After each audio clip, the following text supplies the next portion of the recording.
আজকে আমরা তৈরি করব দোলযাত্রা স্পেশাল ফুড কড়াই। তো ছোটবেলায় আমরা সবাই ফুড কড়াই খেতে খুবই ভালোবাসতাম। তুমি ভালোবাসতে ফুড কড়াই খেতে? ফুড কড়াই আগে আগে এ দিয়ে হতো, ওই খেসারি কড়াই দিয়ে হতো, ছোলা দিয়ে মটর কড়াই দিয়ে হয়, তাই না? তো এখানে আমি কাঁচা ছোলা নিয়ে নিয়েছি। কাঁচা ছোলাটা আগে ভাজবো। তোমরা দোকান থেকে ভাজা ছোলা কিনেও করতে পারো, আবার কাঁচাটাও কিনে ভেজে নিয়ে করতে পারো। আমি এখানে কাঁচা ছোলা নিয়ে নিলাম। এর মধ্যে দিয়ে দেবো অল্প একটু লবণ, আর একটু দিয়ে দেবো খাবার সোডা। এখন যদি ফুড কড়াই বাড়িতেই তৈরি করা যায় তাহলে অনেকটাই ভালো লাগে, তাই না? এবার খাবার সোডা আর নুনটা দিলাম। এর মধ্যে অল্প করে একটু জল দিব, যাতে শুধু মাখো মাখো একটু হয়। ছোলার গায়ে খাবার সোডা আর নুনটা মাখাতে হবে।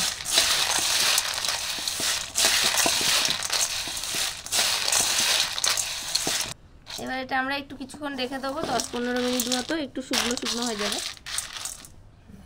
এবার আমি নুন দিয়ে ছোলাটা ভাজবো। তোমরা চাইলে বালি দিয়েও ভাজতে পারো, কিন্তু নুন দিয়ে ভাজাটাই ভালো, কারণ বালির কোনো ইয়ে থাকবে না তাহলে।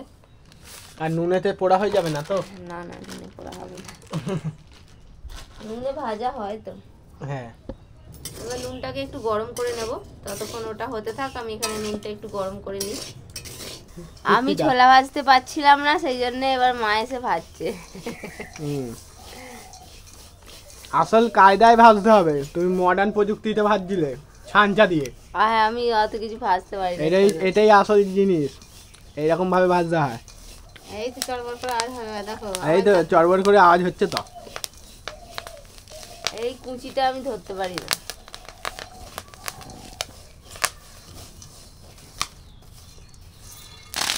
দেখো বন্ধুরা, আমাদের ছোলা ভাজা কেমন হয়েছে।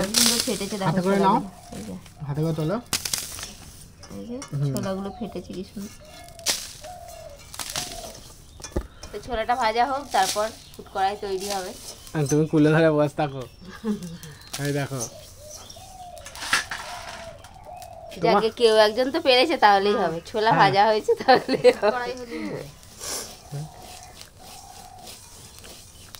হুড়ুর করে হচ্ছে ছোলা ভাজা। বালিতে আরো ভালো, বালিতে ভালো হয় বলছে। আরো গরম আছে। দেখো বন্ধুরা কিরকম ভাবে ছোলা হয়েছে।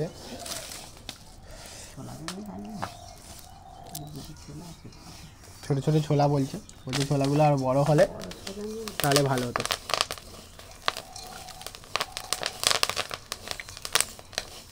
এই দেখো ছোলা ভাজা হয়ে গেছে, পটাপট খেয়েছে। আমরা দূরে বসে আছি, নাহলে এই বালিটা যা গরম, ছিটকে এসে গায়েতে পড়লে ব্যাস একদম ঠসকা পড়ে যাবে।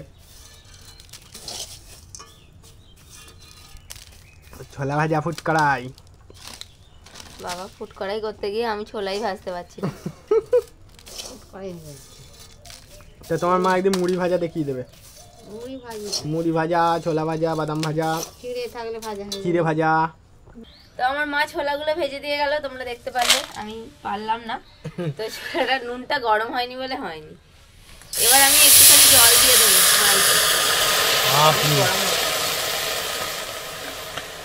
অল্প করে একটু দিলাম, এই 3-4 চামচ মতো। আর একটু চিনি দিয়ে দেবো, 1 কাপ মতো। একটা চিনির ঘন শিরা তৈরি করতে হবে। বেশি জল দেব না, তাহলে তো শিরাটা মানে পাতলা হয়ে যাবে, আবার জল দিয়ে দিয়ে ঘন করতে হবে। আমি একটু কম জল দিয়ে আর একটু বেশি চিনি দিয়ে এটাকে তৈরি করে নেব। চিনিটা কিন্তু একদম এর সাথে গুলে গেছে। এই যে দেখো কত ঘন শিরা একটা তৈরি হয়েছে। একদম এটাকে কিন্তু জমাট বেঁধে যাবে, যেহেতু একদম ছোলার গায়ে গায়ে, সেই জন্য এটাকে একটু ঘন করে তৈরি করতে হবে। আমি ছোলা দিয়ে দেবো পরিমাণ মতো, নাড়াচাড়া করে মেশাতে থাকবো। নামিয়ে নেব।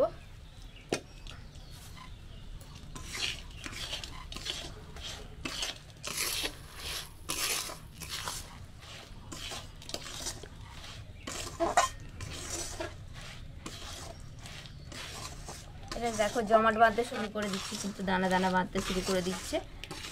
আর এটাকে এইভাবে নাড়াচাড়া করে যেতে হবে। পুরো দোকানের মতন বন্ধুরা ফুড কড়াই আমরা বাড়িতেই বানাচ্ছি। চেষ্টা করছি কেমন হবে, দেখা যাক। চেষ্টা করছি, সত্যিই তাই। চেষ্টা করা হচ্ছে।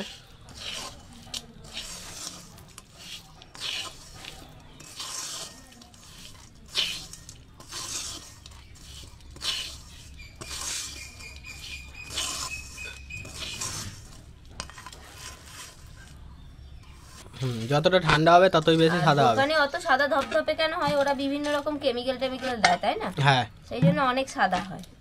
তো আমি বলবো কেমিক্যাল ছাড়া তোমরা বাড়িতে বানিয়ে খাও, একই রকম খেতে, সেই একই রকম স্বাদ পাবে। ছাঁচা দিয়ে তোলা।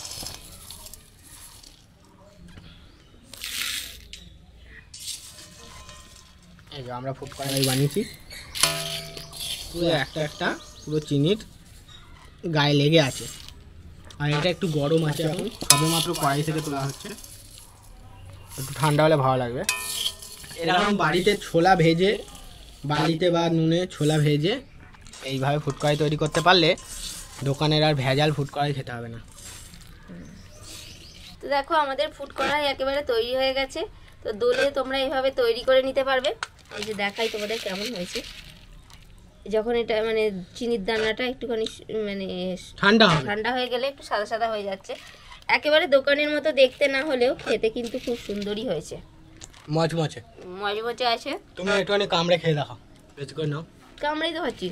আরে তুমি বেশি করে নাও, আওয়াজটা শুনলেও তো বুঝতে পারবে। ঠিক আছে, আমি খেয়ে দিয়ে তোমাদের আওয়াজ শুনিয়ে দিচ্ছি। শুনতে পাচ্ছ কত সুন্দর মচমচে হয়েছে? তো একেবারে দোকানের মতো দেখতে না হলেও খেতে কিন্তু খুব সুন্দর হয়েছে। তো তোমরা এভাবে বানাতেই পারো বাড়িতে, খুবই কম সময় লাগে আর কম খরচ, কোনো কিছু খরচ নেই সেভাবে। তো বানিয়ে ফেললো। আর কেমন লাগলো আজকের রেসিপি কমেন্ট করে অবশ্যই জানাবে। আজকে ভিডিও ভালো লাগলে লাইক করে দাও। তো আজকের মতো এখানে শেষ করছি, দেখা হবে পরের ভিডিওয়ে। টাটা।